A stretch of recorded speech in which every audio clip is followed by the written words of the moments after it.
الرحمن علم القرآن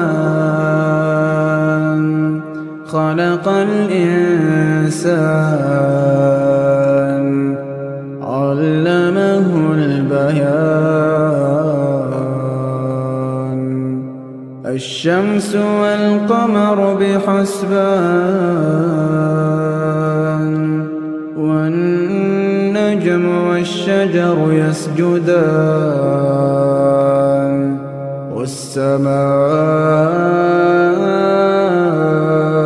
رفعها ووضع الميزان ألا تطغوا في الميزان وأقيموا الوزن بالقسط ولا تخسروا الميزان والأرض وضعها للأنام فيها فاكهة والنخل ذات الأكمام والحب ذو العصف والريحان